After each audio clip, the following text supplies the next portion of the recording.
If you know how to soften edges, if you know how to bring the situation down, these are important skills. The issue is when we live in what I would call like a crouched people-pleasing position. Hello and welcome back. This is going to be a really fun episode, in large part because of our guest, Jamie Greenwood, who is just hilarious and fun and super enjoyable to talk to. So it's going to be really fun. But we are talking about something that a lot of women struggle with, and that's people pleasing. I think one of the things we struggle most with around people pleasing is that it feels good in a lot of ways. It feels like the right thing to do.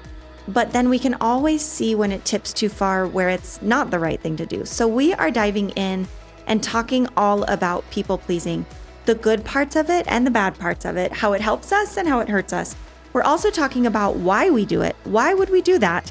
And what it means about us and showing up as our authentic selves, taking up space, being confident. So I think it's going to be a really good conversation. We also talk about how underneath people pleasing, it's often about this idea of connection, fear, identity, or safety. We really want to give people what they want to be happy, avoid conflict, and stay in good standing with them. Most of us as women have been socialized to really keep things smooth. Just don't rock the boat. Don't be too big. Don't take up too much space. And we're talking about what we do about it. So Jamie Greenwood is a life coach, and she brings such a clear and compassionate perspective to what people-pleasing costs us, why boundaries can feel so uncomfortable, and how we can begin shifting without moving away from this idea of being kind and charitable, but also bringing in honesty and this idea of taking up space. So I hope you'll stay here with us. It's going to be a great conversation, and let us know if you like it. Give us some feedback, share with a friend. We'd love to hear from you. We always love hearing from you. And let's get started. It's gorgeous and it's wonderful. And it's also utterly life-consuming and exhausting. And while I think more of us are giving voice to that, we're not always given tools of how to deal with that.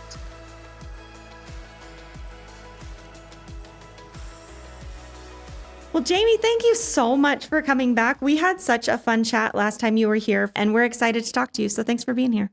Oh, my complete pleasure. We are talking about something that I think is really going to resonate with a lot of women, and that's this idea of people pleasing. Now, people pleasing is really interesting. I was having a conversation with a friend of mine once about emails, about how we say, I just wanted to, we put these extra words in, like, if it's not too much trouble, would you mind? Instead of just saying, please send me the thing. And it was interesting because her response was, well, what's wrong with saying, I just wanted to? Or like, what's wrong with softening the language?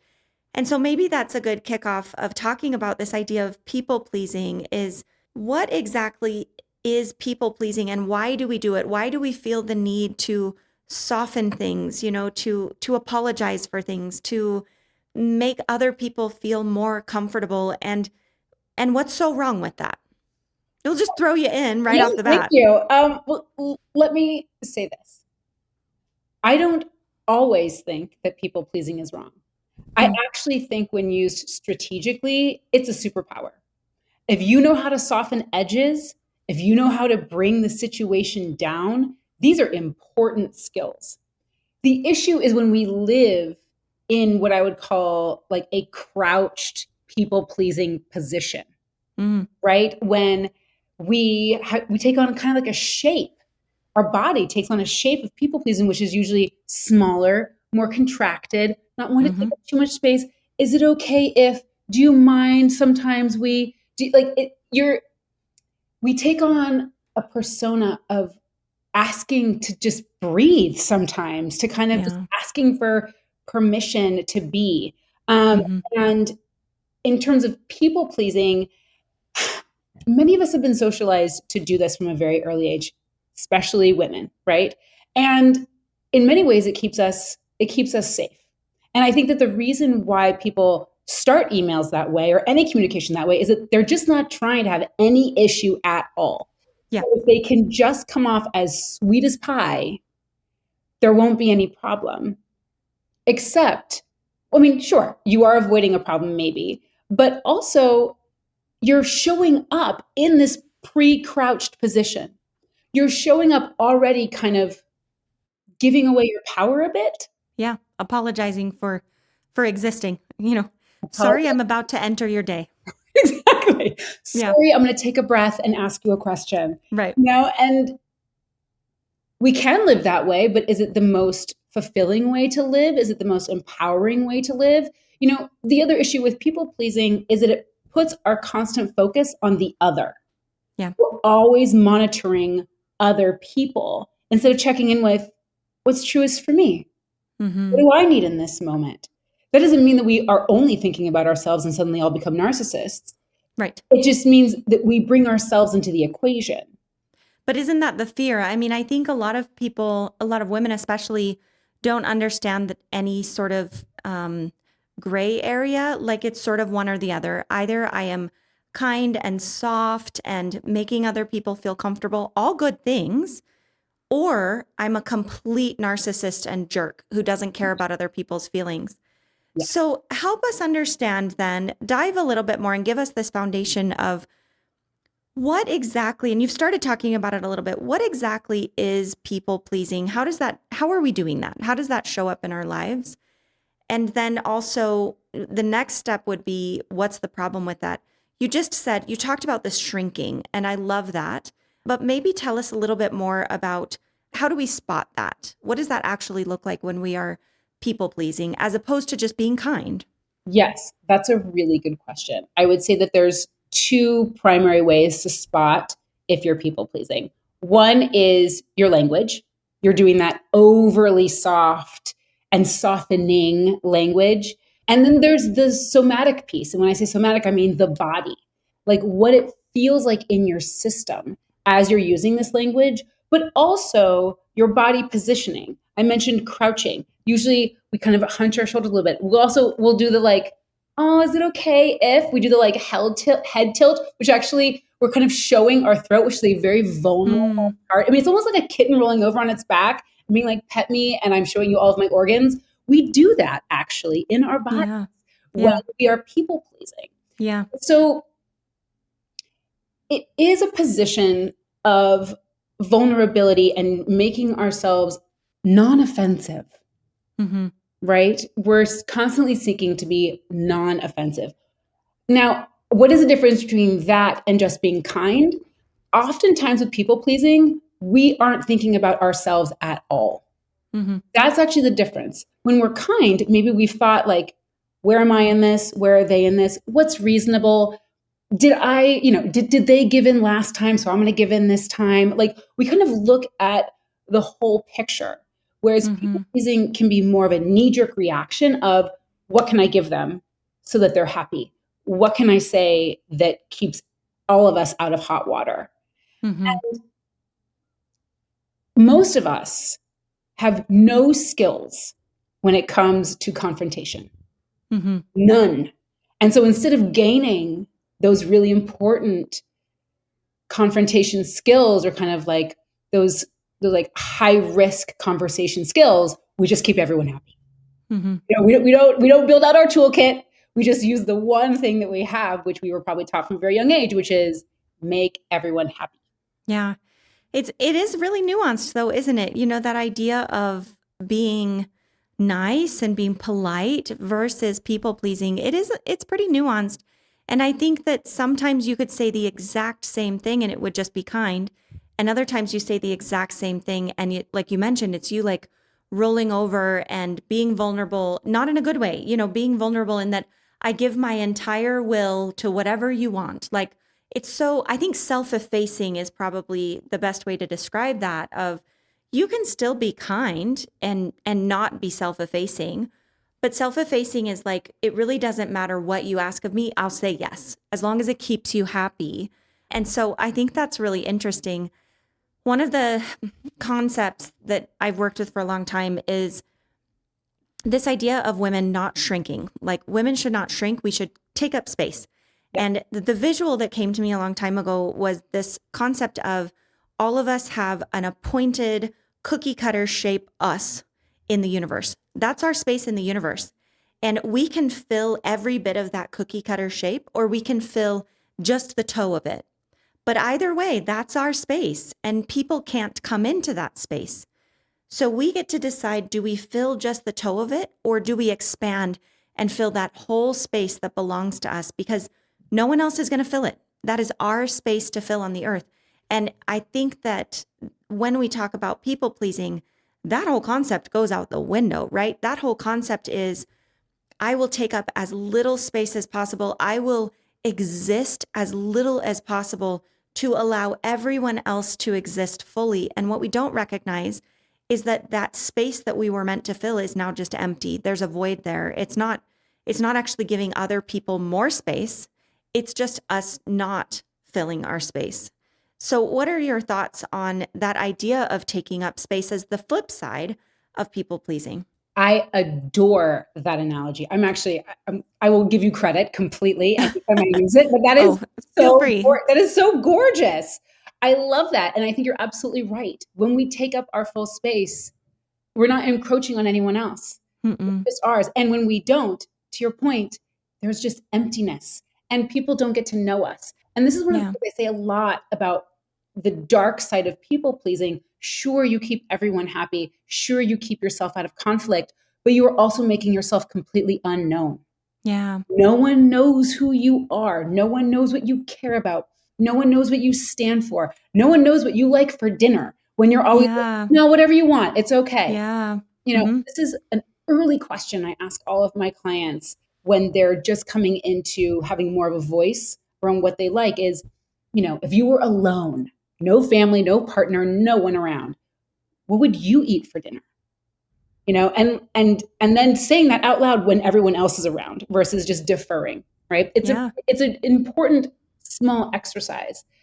So one of the questions that I think comes up with this is, why are we people pleasing? Where does this come from? Why are we doing this? Why are we trained to do this?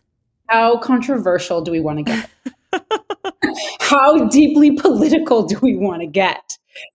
For those of us in female bodies, it historically has not been safe to be in these bodies and be loud about it. Mm-hmm. I mean, we're kind of just recent to getting the vote if we actually think about the longevity of humanity. There's the old adage that children are meant to be seen and not heard, but I would actually say that was for women too. Oh yeah. We're meant to just be seen, be pleasing to the eye, and not be heard. Why do we act this way? It's because it's ingrained in us. I would argue that for many of us, we saw it in our mothers, we saw it in our grandmothers, we heard it from the men in our lives. It's cellular. And so pushing against it isn't just something that's uncomfortable. It feels life-threatening. Mm-hmm. It feels like we're going to die. Yeah, it feels very unsafe. It feels something bad might happen. Yes. And for some people in some lives, that's real and true. Violence happens. And I think even short of that, I think about speaking up in a meeting, or speaking up like in a situation, and where you're told, oh, you're being silly, you're being emotional, like go sit down, you're just being emotional.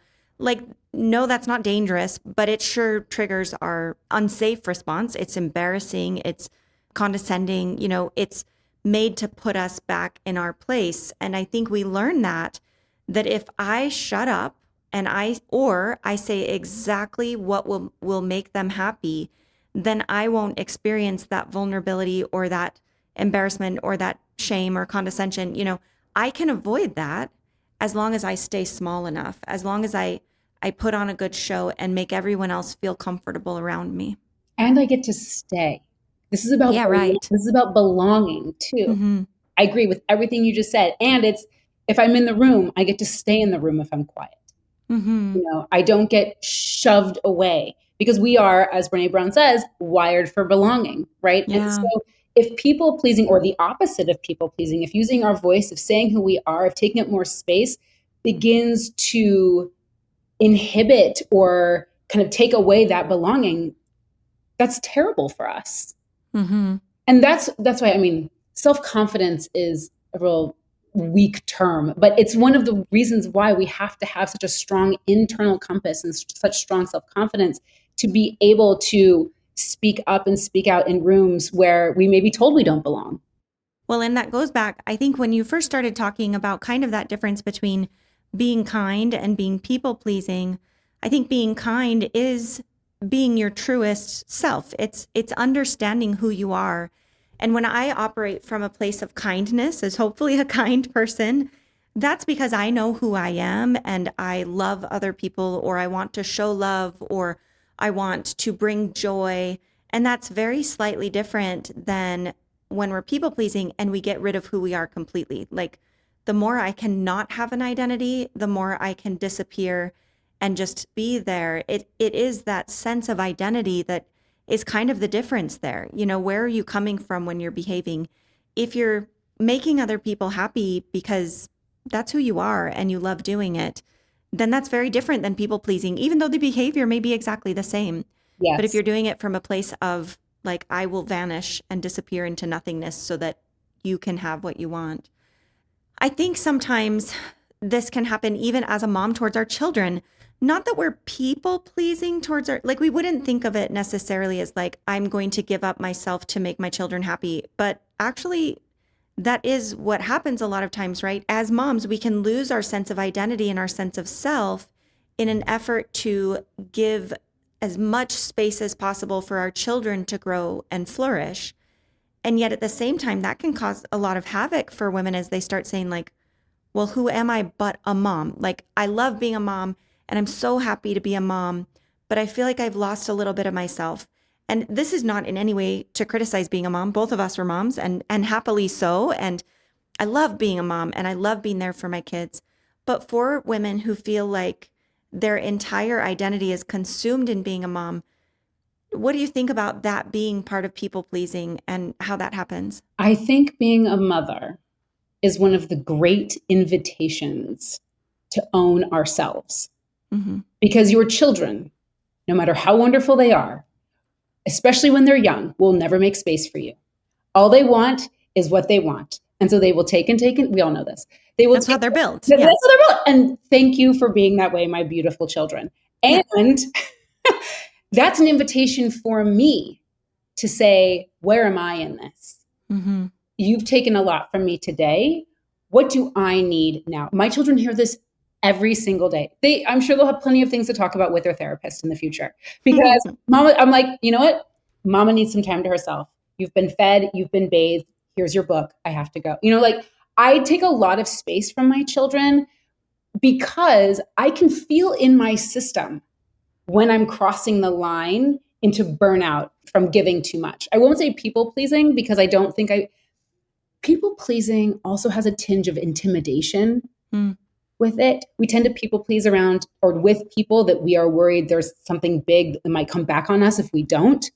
I don't feel that way with my children. I don't think many mothers feel that way necessarily with their children, but it is similar to people pleasing in that we're just giving over constantly without checking in. And so Yeah. what I would say to women who feel like they're like just moms and they've lost themselves, it's like, yes, that is how this will go if we don't pause, if we don't find our own agency in it. No one's going to open a door for us and suddenly there's space for us. We literally have to like carve it out ourselves. Yeah.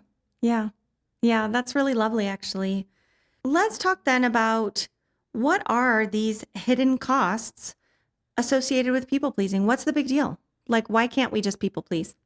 Well, you are more than welcome to.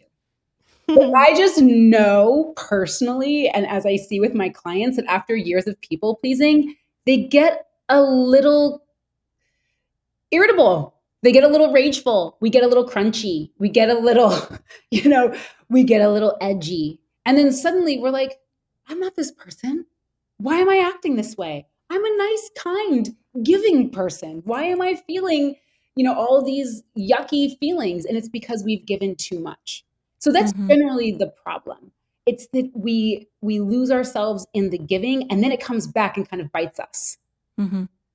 And then either those negative feelings, rage, resentment, irritability, kind of goes out onto our families and into our work, or we turn it inward, beat ourselves up and kind of rage internally, which is not healthy either. So, if people pleasing is working for you, I invite you to keep it. But if you've noticed that you get irritable and rageful and wonder where your life went, and when you are in that kind of crouched, vulnerable position, it doesn't feel good, you feel like you're losing something, those are signs that it's not working for you.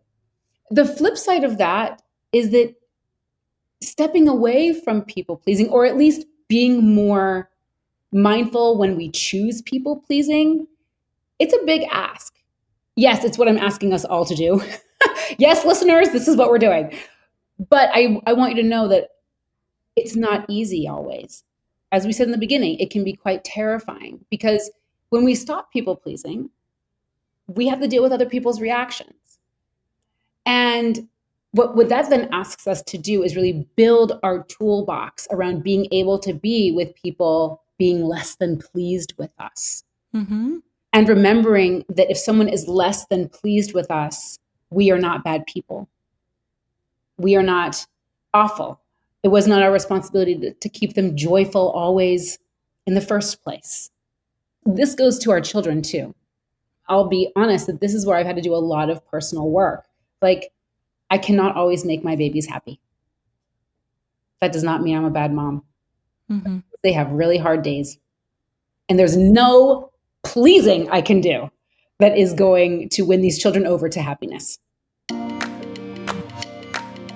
When it comes to prenatals, I'm really picky, and Needed is the one that I personally use and love. It's the brand we recommend most often at Uplift for Her because it is so intelligently formulated.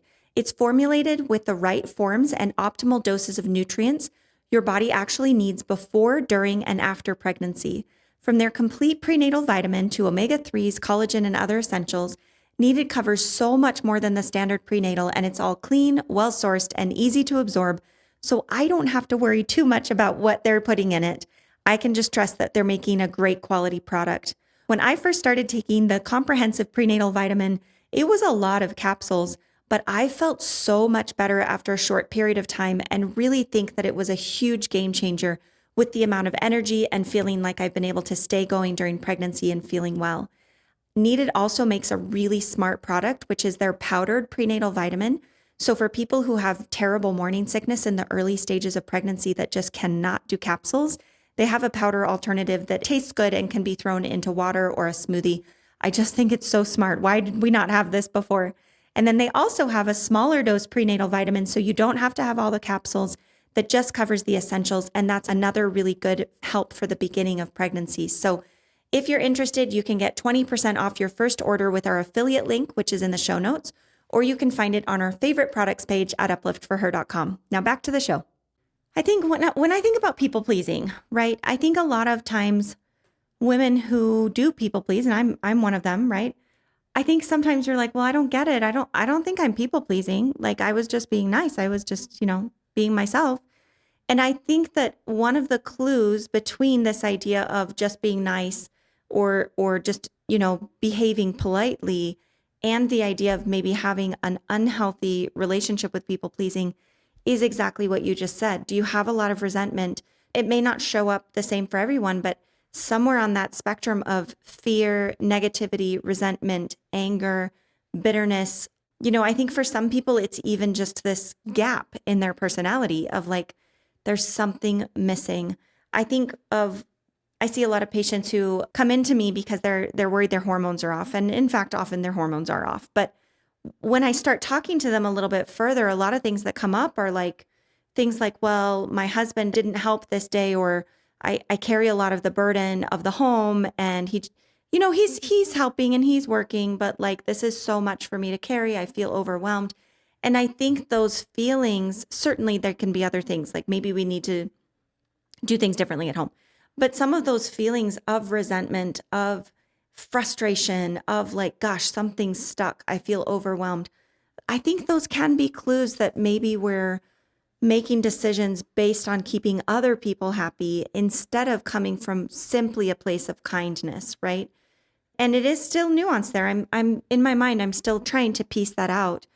But certainly if we're operating from a place of kindness and from goodness and from like, I feel great about this, then there shouldn't be the perseverating about what the other person said. There shouldn't be the resentment. There shouldn't be this lack. We should just feel like, gosh, I'm sure glad that I could behave that way, you know? Yes. Yes. If I genuinely am happy with how this went, Right. then I shouldn't feel all this rage now that this engagement is over. Right. Right? Right. Why am I so filled? And that is a really, really good clue. And another uncomfortable clue, because again, women aren't supposed to be angry. We're not supposed to be rageful. We're supposed to be thrilled, especially if you're a mother. Yeah. You're just supposed to be endlessly happy that Yeah. you're dripping in babies. And it's gorgeous and it's wonderful. And it's also utterly life consuming and exhausting. And while I think more of us are giving voice to that, we're not always given tools of how to deal with that. And when it comes to people pleasing, I invite my clients to start small and really start moment to moment. Like thinking about first, who do I tend to people please with the most? Is it my partner? Is it my in-laws? Is it my boss? Is it my children? Who? First, just finding the one person that you tend to do this with most. And then checking in with, what does it feel like when I am an endless yes machine? What does that feel like in my body? What shape am I taking when I am saying yes? Is there any part of me that's screaming, no? Right. Is there any even the little smallest whisper of a bell going off? Because, people pleasing it's a muscle. And for most of us, it is very strong. And the little voice that might not like it is weaker, right? So we have to really be listening to those signs, whether they're in our mind or even in our bodies of like, my mouth is saying, yes, I'm all here. And my body's like, I'm exhausted. Well, so if someone's listening and they're like, gosh, this is something that's hard for me. I say yes to everything and I'm starting to feel resentful, or I do it even though I don't want to do it and I'm constantly just self-sacrificing and I don't feel good about it. What do we do next? How do we start to approach this, and how do we start to make changes in that way that we're responding? From the perspective of a parent, there are so many things that we just have to do that we don't want to do. So I just want to say that first. Right. Around people pleasing, don't try and take away the thing that you have to do as a parent. Yeah, it doesn't mean that we're going to walk around doing only the things that we want to do all the Exactly. time. Exactly. This is actually one of the reasons why we have to stop people pleasing as much, because there is so much that we actually have to do that we don't want to do. That then to people please on top of that, we get burnt out immediately.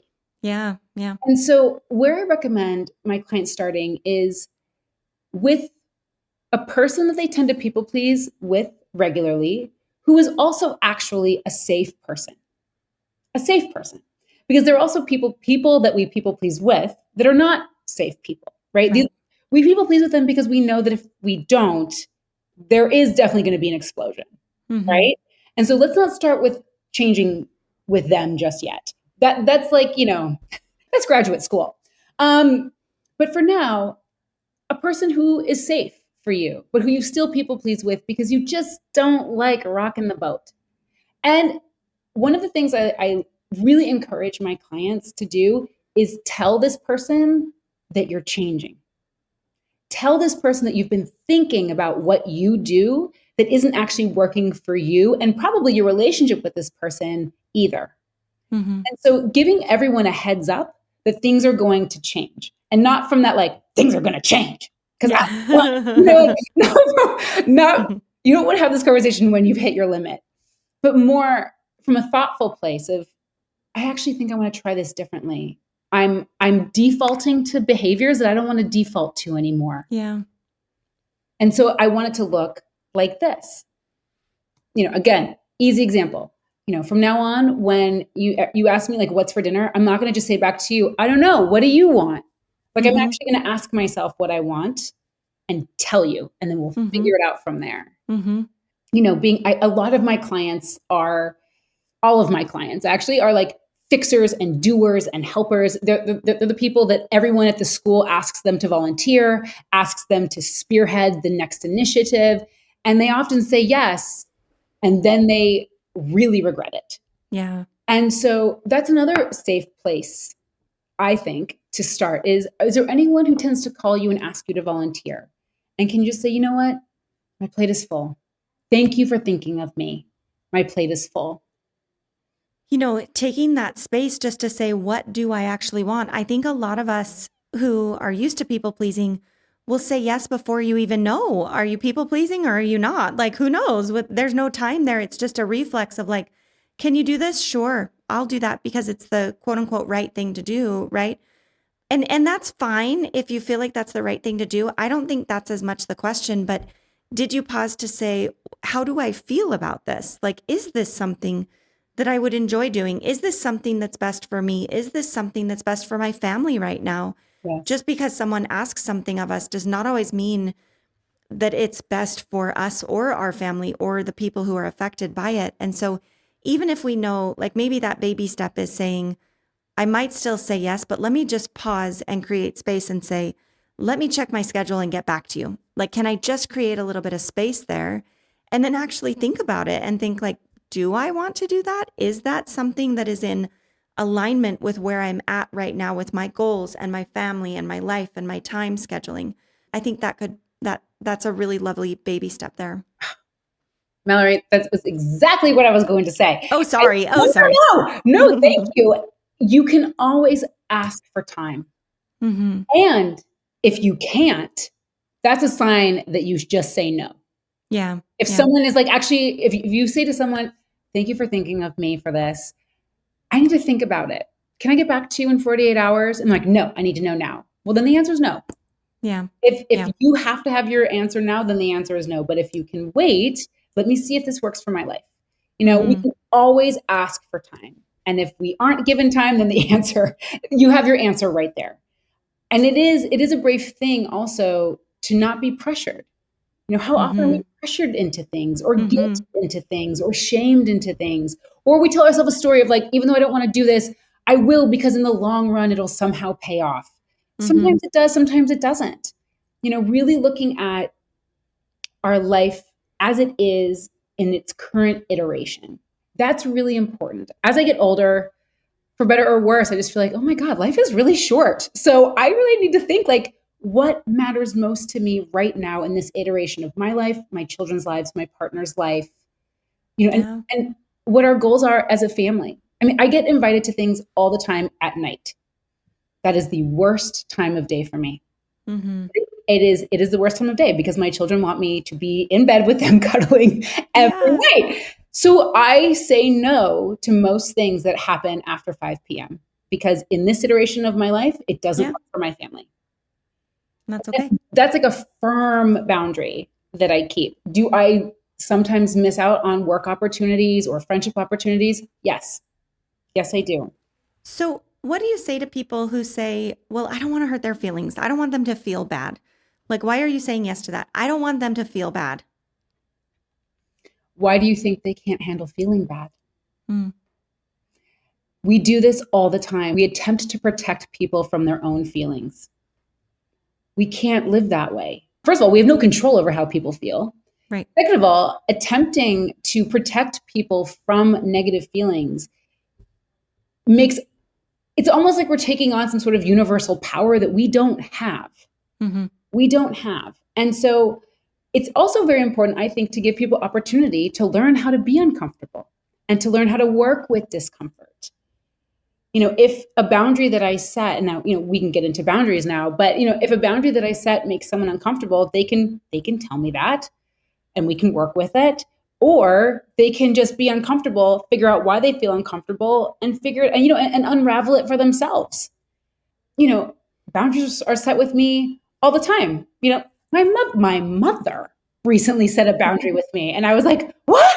Um, But thankfully, I've done enough work where I'm like, okay, Jamie, why did that sting?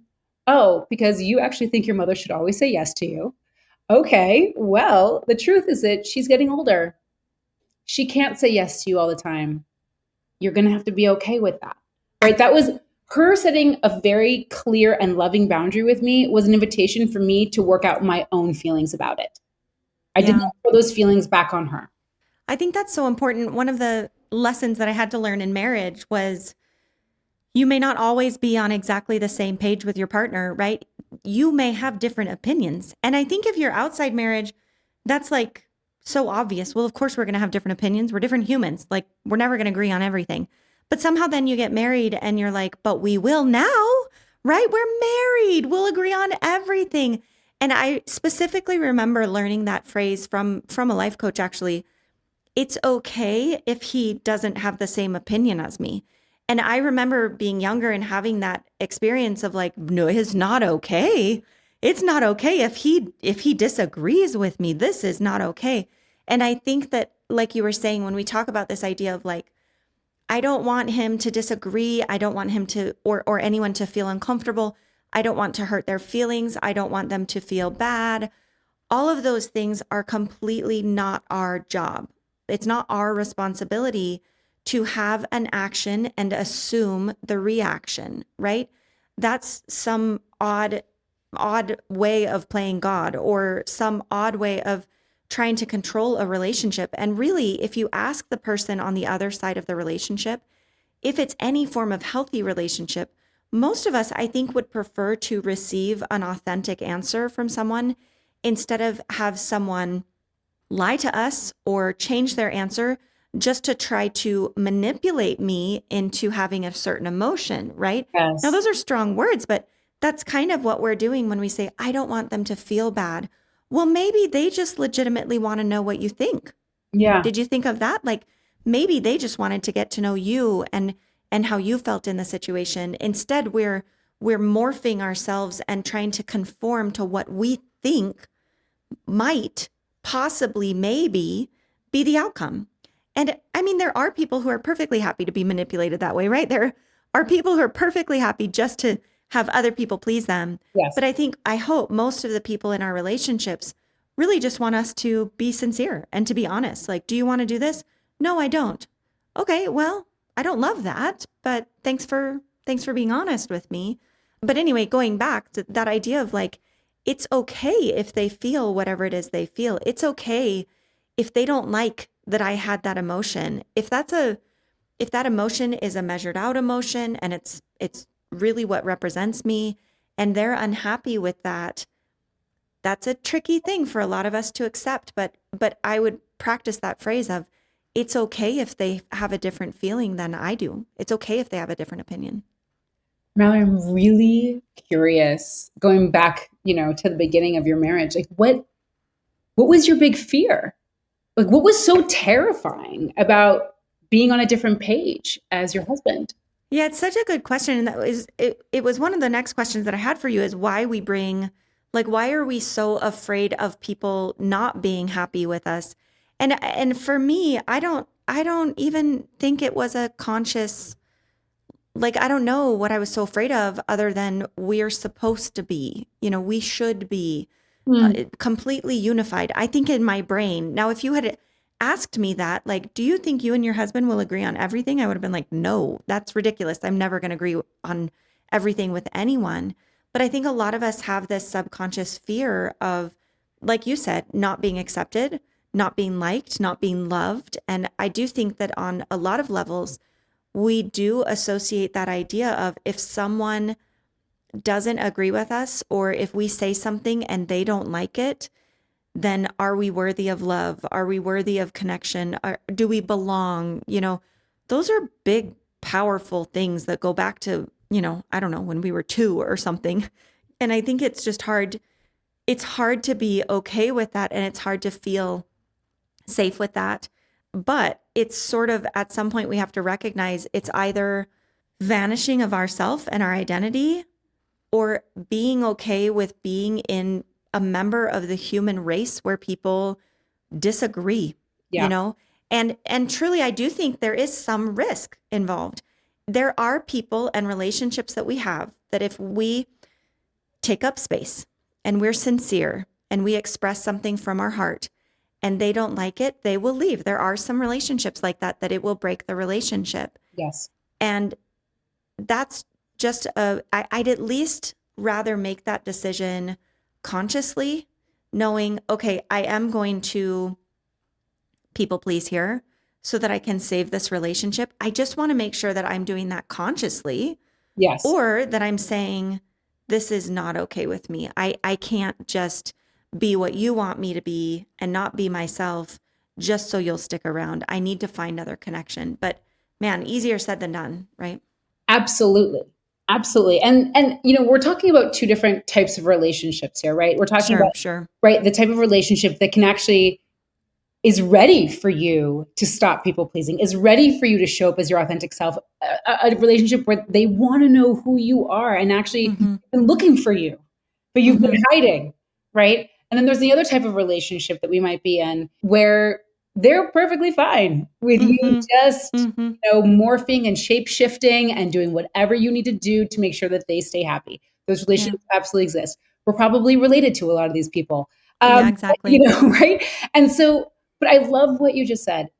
At least we're giving ourselves choice.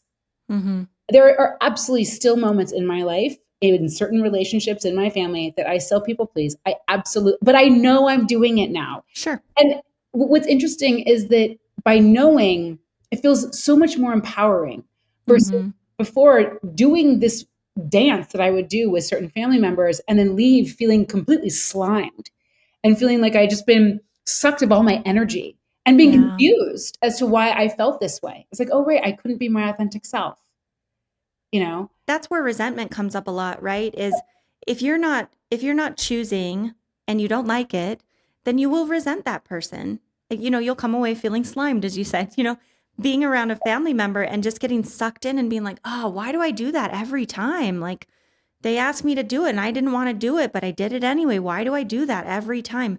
That's a good indicator that you're not maybe handling it the best way.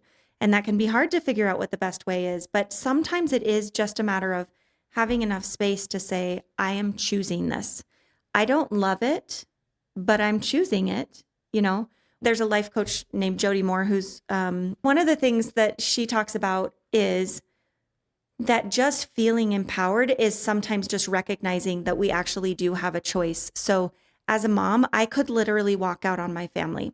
Now, I'm not going to, but even that alone is recognizing, like, because I'm choosing not to, I could not show up to my clinic ever again. I could just leave it all hanging, leave all my patients hanging. I would never do that. But then when I choose to come to work, it's me recognizing I'm choosing to be here. I may not like everything about it. I may not love everything about, a relationship that I'm in, but I am consciously choosing to stay in it. So I love that because it helps us recognize that what we're saying is not, it should be unicorns and rainbows all the time. Like, we should just be happy and we should do these things. We can still choose to do the thing that keeps the peace. We can do that. And it's not always the wrong answer, but at least doing it knowing that you are choosing to do it. You are making that choice to self-sacrifice or to do something you don't want to do.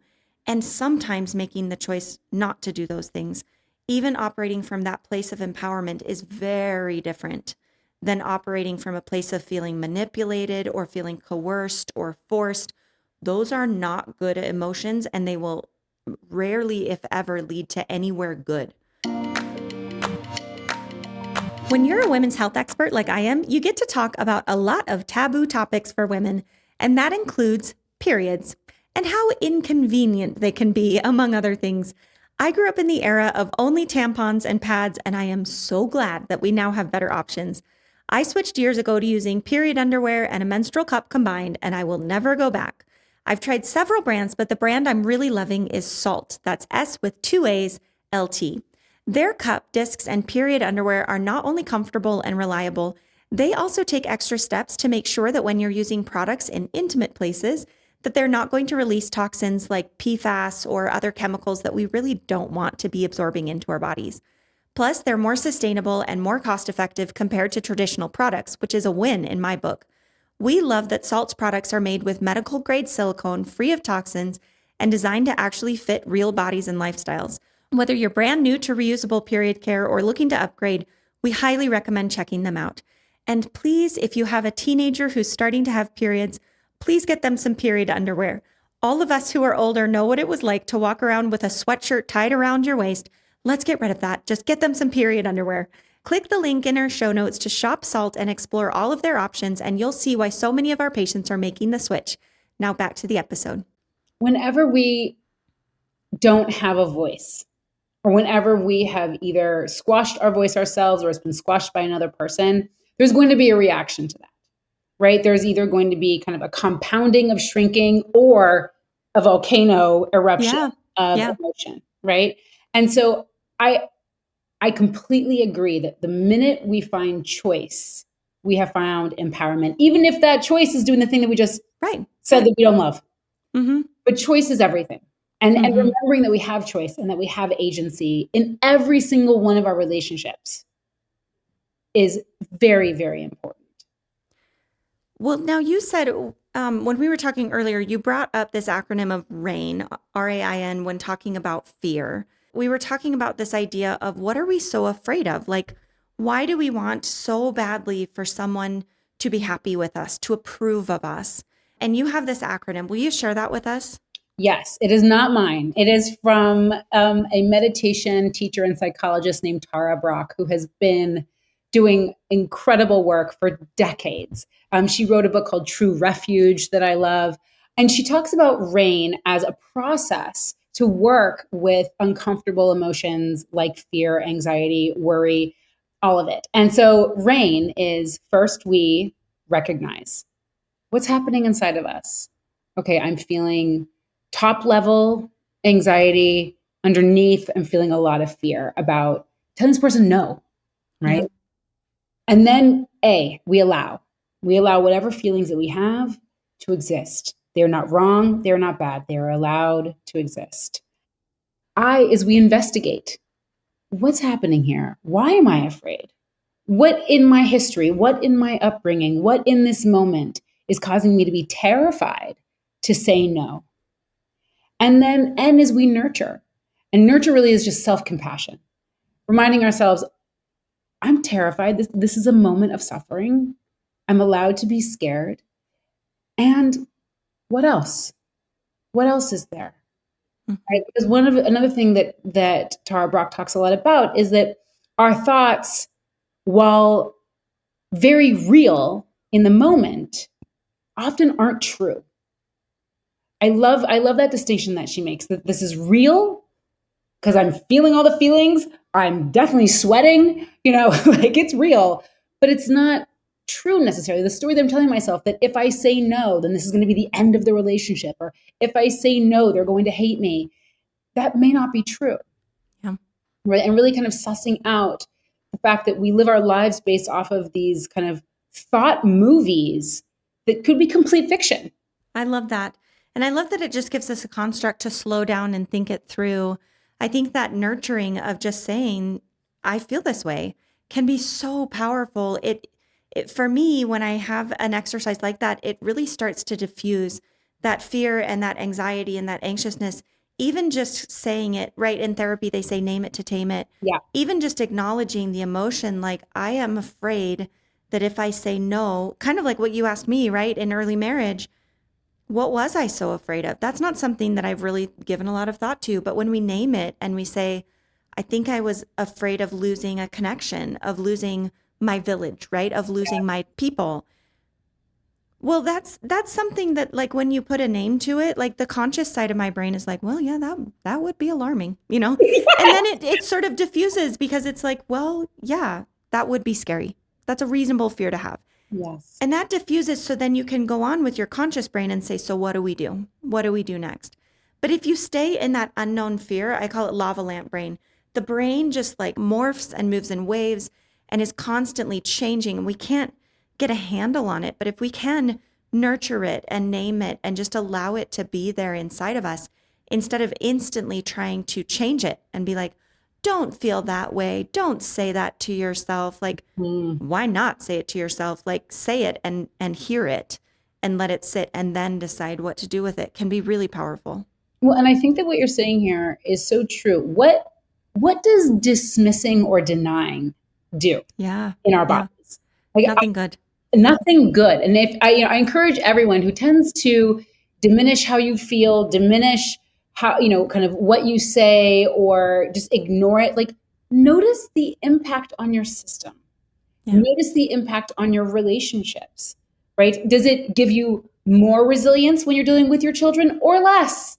Yeah. Like really noticing the impacts of these things, because while it can feel very kind of fluffy and unimportant to just allow ourselves to feel what we feel, acknowledge it, and let it be okay, that Mm-hmm. mission softens everything, Yeah. which then allows us to actually be the kind people that we want to be. Yeah. Yeah. I love that. One of the things that you mentioned again when we were talking before this was why some people don't think people pleasing is a problem. You mentioned it allows them to look nice, right? Like we like to look nice.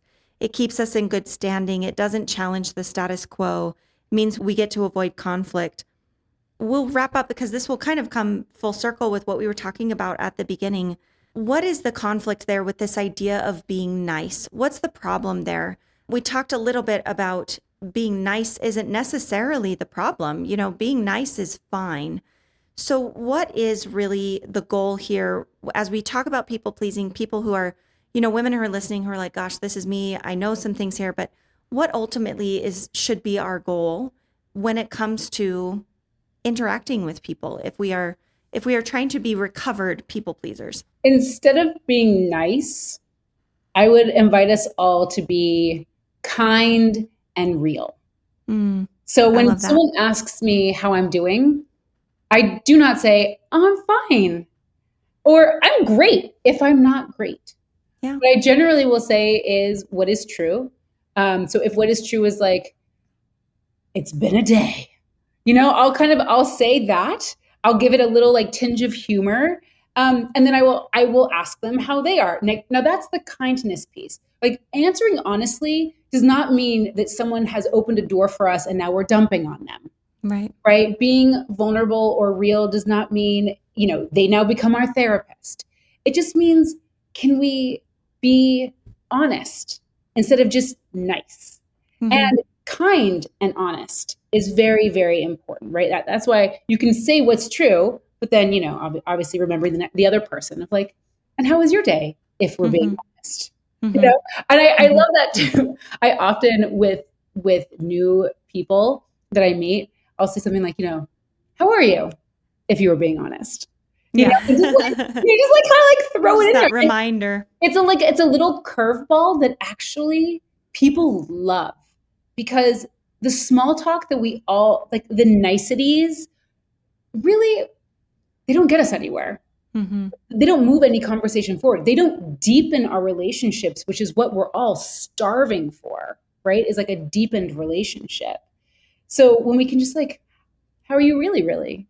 And then answer that honestly, I think it does a lot. I think if we can just, I've really tried to even remove the word nice. I try not Mm-hmm. to even describe anyone as nice. And usually if I do, that's a signal that I'm like, yeah, they were nice. Yeah. And we're never going to see that person again, Yeah. But I think that idea of being real, I love how you say that, like being kind or nice, fine, and being real. And I do think it's really easy for a lot of us to feel like there are just two ends of the spectrum. There's either being making everyone happy or being a total jerk. And how about we find the middle ground where we are real? And that might mean, if someone says, "Where do you want to go to dinner?" that we say, "I'd really prefer to go somewhere like this, but I can be flexible." Right? So we're not just saying constantly like, "Oh, I don't care. I have zero opinion." Because I will take up no space in the world and I will not interfere with anyone's thought process or anyone's schedule, right? Like I will be as non-intrusive as possible. We can go one step further in a good way. We can go away from that, but not be totally domineering and controlling. And I think we need to learn how to live in that middle ground of being true to who we are and actually thinking like, how do I feel about this? But then you can still soften it however you want and say, but you know what? I'm really not that picky right now, so I could go along with whatever. But we still need to practice having an opinion about things. Naming your opinion, setting a Yeah. boundary, just stating what you want doesn't mean that you're opening the door to now become a demanding 3-year-old. Right. That's not what this is. And we're not looking to regress. No. We don't want to do that. But there is a place to practice and play with naming our needs and our desires and our wants, whether someone has asked our opinion or not. Like I would say, if the first level is when someone asks you what you want to eat, being honest. I'd say the second level is if you are invited out to dinner and no one has yet to name the restaurant, you name the one you want. Hey, what about Mexican tonight? And then seeing what people say versus saying nothing and hoping that someone else will just choose, right? Yeah. I do this a lot because I actually really care about where I eat. So I am often the one who's like steering the ship, but I'm also open if someone's like, you know what, I'm like, I would much prefer sushi. It's like, okay, cool. Thank you for your opinion.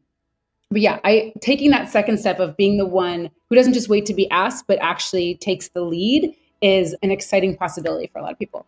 Yeah. Especially if you've ever been part of a girlfriends group that's trying to choose a place to go for dinner and everyone's like, I don't care I don't care. No, anything's fine with me. You're like, oh my gosh, someone's got to make a decision. Everyone invite me into your friend group. I will know exactly what we're eating. Okay? Not your problem. No problem. Well, thank you for being here, Jamie. This has been such a good conversation. I think it's an important conversation. I think we need to at least recognize, are we being people pleasers and do we want to be? And can we find a way out? And can we at least be conscious of it? So thank you for sharing your wisdom and your expertise and your coaching with us. Will you tell people where they can find you? Yes, you can find me on my website, which is jamiegreenwood.co. And you can also find me on Instagram at Jamie Greenwood Coaching. Awesome. Well, thank you for being here. It's been a really fun conversation. My pleasure. Thank you so much for tuning in to today's episode. A huge thank you to our guest for sharing their insights and time with us. We are grateful for the incredible support from our sponsors and to all of you listening. We couldn't do this without you. If you enjoyed this episode, please consider subscribing on your favorite platform. You can find us on our website, upliftforher.com, YouTube, Apple Podcasts, Spotify, or wherever you love to listen. And if you found value here today, please share this episode with someone who would benefit from it. Leave us a comment or give us a review. It really helps us reach more listeners like you. Thank you for being part of our community. Stay tuned for our next episode. Lastly, this information is for educational purposes only and not intended to be medical advice.